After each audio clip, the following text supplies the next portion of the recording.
So have you ever looked at successful people like big filmmakers or YouTubers or entrepreneurs and thought, they just have something that I don't? Well, that's something that I used to struggle with all of the time. But the longer I worked in the industry and the more creative people I met, the more surprised I got by what I actually saw happening all of the time. And after 10 years of working in this industry, I feel like I finally learned something that no one told me before. So this is the first episode of 7 life lessons from 10 years of filmmaking. And today we're talking about something big, something that I really wish I realized much earlier, because this changed my whole perspective. So if this is the first video you see from me, hello, my name is Tim Runia. I'm a filmmaker from the Netherlands, and I co-founded a video production company, which I ran for about 7 years, but in 2024, I decided to quit to chase something more fulfilling. And a long story short, is that decision led me to finally start this YouTube channel. Crazy enough, the first video got me over 10,000 subscribers. It's still so crazy if I think about it. And for everyone that has seen my videos, welcome to this new series. In this series, I want to talk a bit more raw to you, get a bit more personal, and tackle the biggest life lessons that I've learned in my filmmaking career and during this YouTube adventure, which is pretty small still, but I think there are some valuable lessons, and hopefully they can help you a little bit in your own creative journey. So when we started with our production company, I felt really small because we were just two friends with a camera figuring things out. And I assumed for some reason that people running big production companies had it all planned out. I really thought that they knew exactly what they were doing, that they just knew how to deal with every project. And I remember going to their websites or Facebook back then or Instagram, watch show reels and think, damn, they really know what they're doing. They're so professional and they must really understand how this whole industry works. And because I believed that so much, I constantly felt like we were behind, as if we were just doing something while these other companies had real professional way of doing things. So whenever we got the chance to work for a client or a company, I felt like we really had to look as professional as possible because, we didn't want people to see that we didn't know exactly what we were doing. But then when we actually started working with these clients and bigger companies, something really shocked me. The people inside those companies, they were just doing something too. Project after project, I saw the same things, like last minute decisions being made, meetings where no one really took the lead, plans that were being made up on the spot. And even when I worked on professional sets with DPs or other creatives that I really used to look up to, I kept seeing the same things. People just figuring things out on the spot, and a lot more chaos than I ever expected. So when I saw that over and over again, it's really when I started to realize that the image that I had in my head all the time, that these companies and creative professionals had everything perfectly worked out, really wasn't true. There was chaos, trial and error, last minute calls all the time, and things going really wrong behind the scenes. And what I really just found was the companies and the people that I admired most were just the ones who were okay with figuring things out along the way and kind of embracing the chaos instead of fighting it. And I don't know, once I realized that, I really started questioning like all the things that I kind of believed about creativity and success.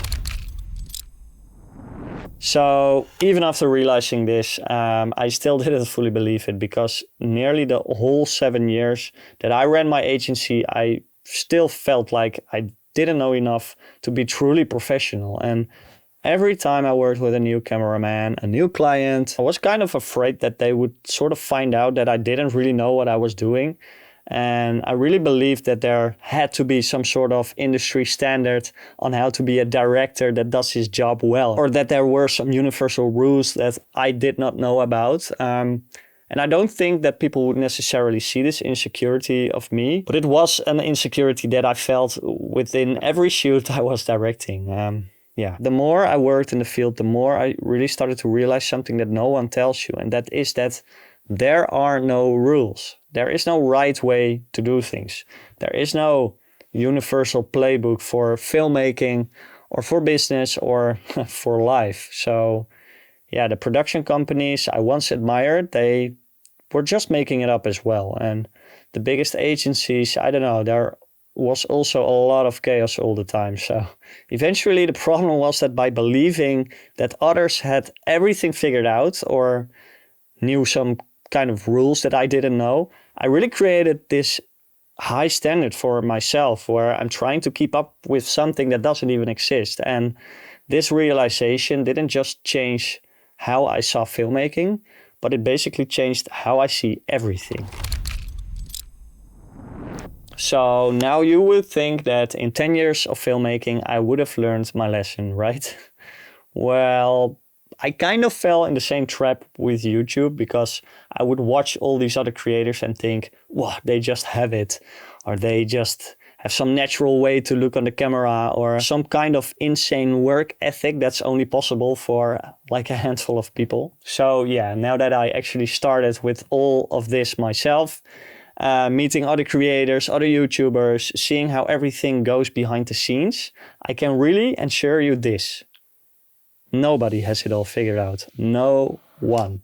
Even the biggest YouTubers, they are experimenting, making mistakes, and pivoting like all the time. So the thing is, you just don't see this. And some people are just better at making it look like they have everything all figured out. And to be honest, it kind of makes sense because that's kind of the best marketing, you know. Me telling you honestly that I'm just figuring it all out is probably not as strong marketing as me pretending to got it all figured out so that you can learn from me how to do it as well. But all you ever see is the end product from other people, you know, the polished videos. But I really believe that in reality, there's not as much difference between you and the people you admire. The only real difference is, in many cases, that they've had more practice and they embrace figuring it out along the way. And honestly, I'm also still figuring things out, you know. I mean, I'm sitting here right now in this small room in my house, and trust me when I say I really overthought this so much.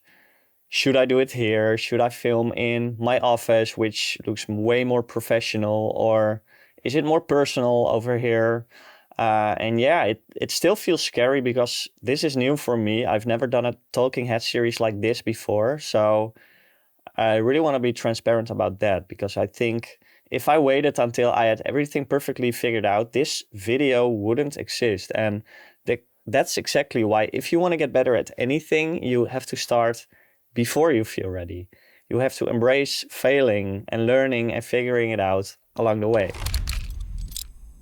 So how to actually apply this? Well, I can tell you what I would tell myself 10 years ago right away. And the first thing is that there are no rules. There is no right way to direct or to run a production company or to build a creative career. And I don't think there's one right way to live your life either. So your way, the way that aligns most with your own values, that's the right way. Second thing, nobody has all the answers, so you can really stop waiting for them. You know, the people you admire, they don't have all the answers. They don't have a secret formula. They just started a lot earlier than you did.